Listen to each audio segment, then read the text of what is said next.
MMA Oddsbreaker. I'm Frank Trigg. That is Daniel Straus getting ready to fight Pat Curran coming up here in Bellator November 2nd.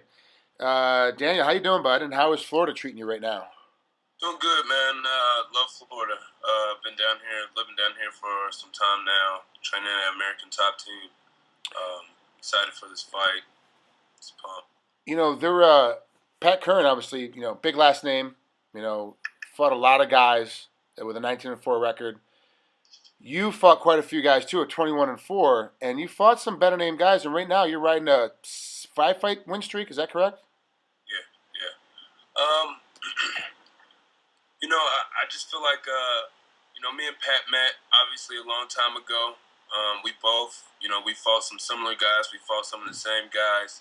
Uh, I've just put a lot in the sport, and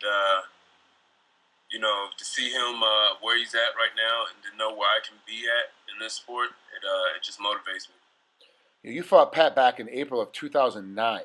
And Yes. that's a long ass time ago.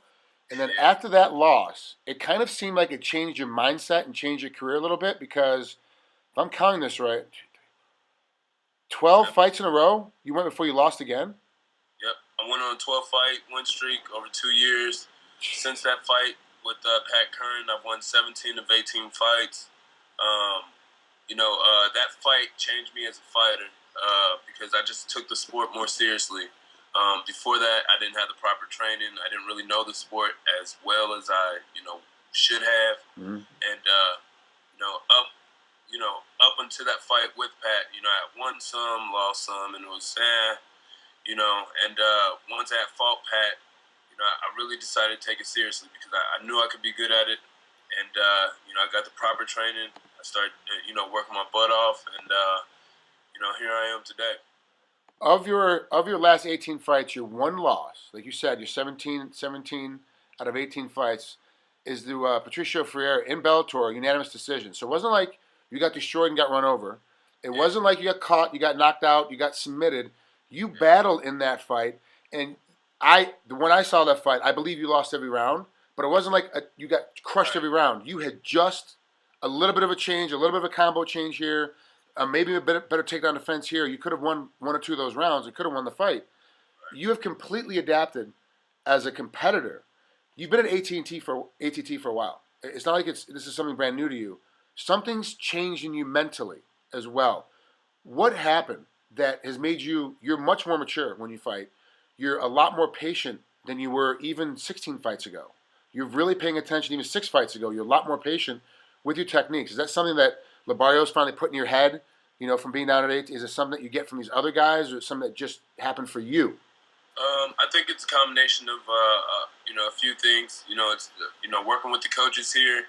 It's working with the guys that I'm around, and just mentally myself. I had to settle down. In the first tournament, I was pumped to be in the tournament. I was pumped to be on TV and fighting on the big stage. And now for me, it's not any of that's not really what I'm thinking about.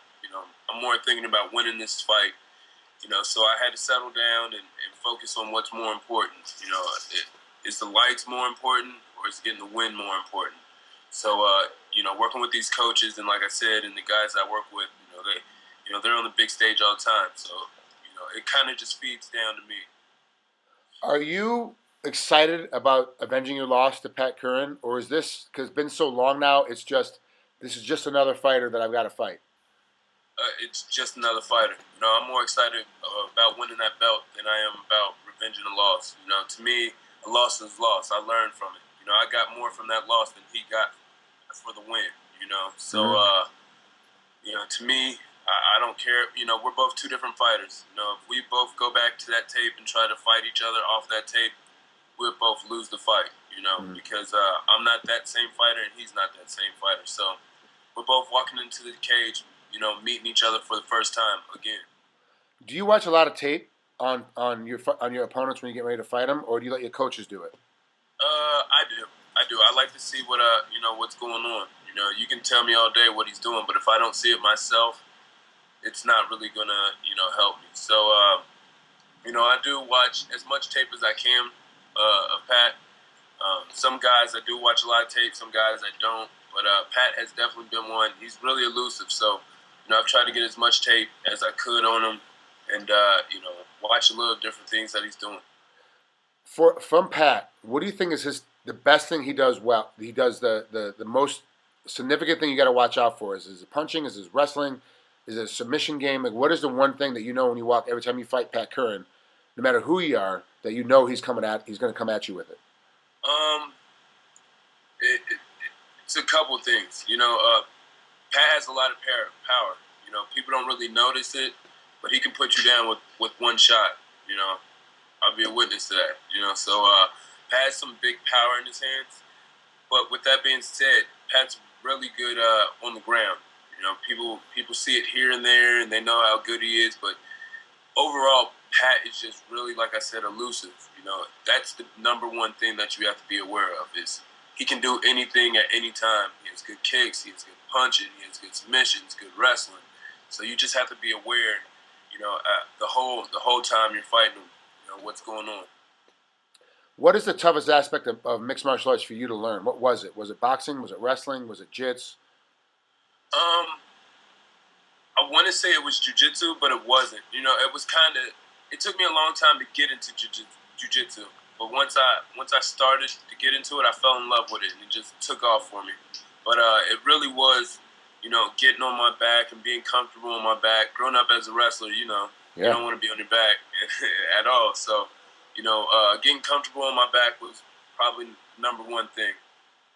All right, Daniel. I appreciate you coming on here with MMA Oddsbreaker. Have a great time. Have fun with Pat Curran. This is going to be a great fight. I can't wait to see this fight happen. I really am impressed with how much you have grown as a competitor over your last several fights. It's really fun to watch you fight for Bellator and see how much different you are mentally every time that you compete.